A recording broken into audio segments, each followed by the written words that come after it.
Hello and welcome to this edition of Capture. I'm Wesley Koswara.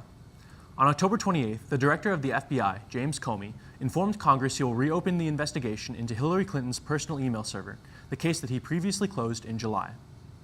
According to Comey, pertinent emails were discovered on former Congressman Anthony Weiner's computer in a separate investigation. Weiner's estranged wife, Huma Abedin, is one of Clinton's top staffers and closest confidants.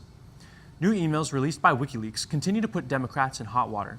Donna Brazile, the interim chairwoman of the Democratic National Committee, was caught emailing debate questions to the Clinton camp prior to the debate hosted by CNN. She has since been fired as a contributor to the network. Sunday, Comey wrote a letter to Congress stating that the FBI's investigation into the new emails did not yield new results. The Bureau maintained their initial conclusions from the first investigation in July, which did not recommend charges against Clinton.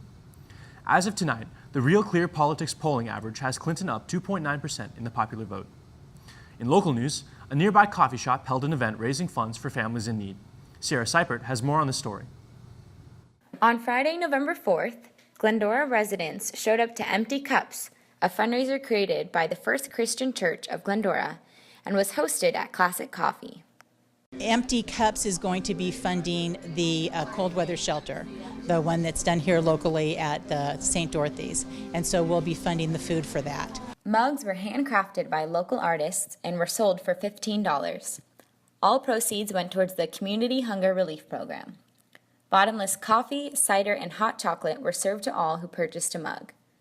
Classic Coffee General Manager Jonathan Lambert was more than supportive of hosting this event. You know, it's mainly important because of the people it helps. Whether it's empty bowls or empty cups, providing meals for people that, are struggling, especially, I love it doing it this time of year. I love that we get to be a part of this time of year because it provides holiday meals for people as opposed to just regular meals for people. And I think that's important that we can use what we've been blessed with to bless others. Residents gathered at the popular coffee shop, and even the police chief of Glendora showed up in support. This gives them the opportunity to come out, support a cause, and know that the money goes 100% to charity. Empty Cups brought together friends and family with great coffee and an even greater cause. At Saturday's home football game, local heroes were honored during a special halftime ceremony. Slater reports on Heroes Weekend. The definition of a hero is someone who is admired for their courage, outstanding achievements, or noble qualities. This weekend, APU took some time to celebrate and honor our heroes. These included local first responders and veterans from Covina, Glendora, and Azusa. Executive Director of Military and Veteran Services, Everett Brooks, worked with athletics to make this happen. Themed approach and looking at all the professional sports as they infuse military veterans and Veterans Day. This came as a kind of like a no-brainer.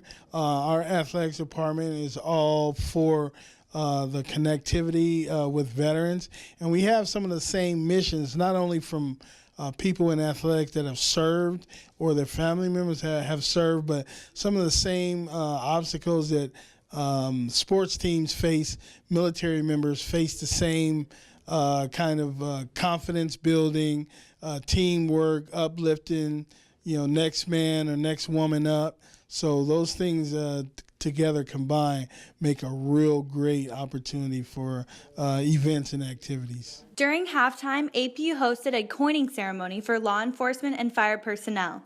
We also coined the campus safety directors from APU and Citrus College and had special guest April Davis sing the national anthem and God Bless America.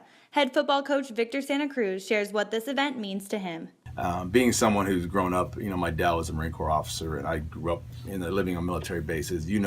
On the background, just the sacrifices that these men and women give, but also the families that give to them. So it's a day to be able to honor that, life is good when we sacrifice and give more to each other, and our freedoms today, we don't take them for granted because there was a cost to it. So on that, just the everyday civil service that firemen, policemen give. We're very appreciative of all that.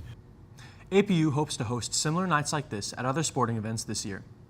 Cougar Athletics had a busy weekend with all 5 fall sports in action, as well as swimming and diving hosting their only home meet of the year, and men's basketball kicking off their season.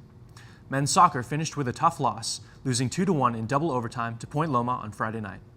Women's soccer secured the Pac West Championship, and an NCAA playoff berth with a 1-1 tie against Point Loma on Saturday. Cross country competed at regionals, where junior Eileen Stressling registered a qualifying time for the national meet. Football finished their GNAC schedule undefeated after a 33-8 drubbing of Western Oregon on Saturday night.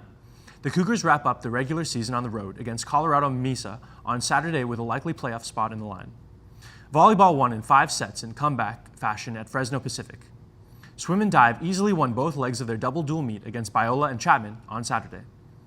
Men's basketball played 3 times over the weekend, going 1-2, earning a victory over Texas A&M International on Saturday.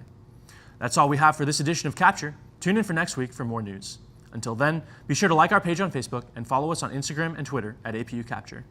With Election Day upon us, make sure to go and vote. Thanks for joining us, and we'll see you next time.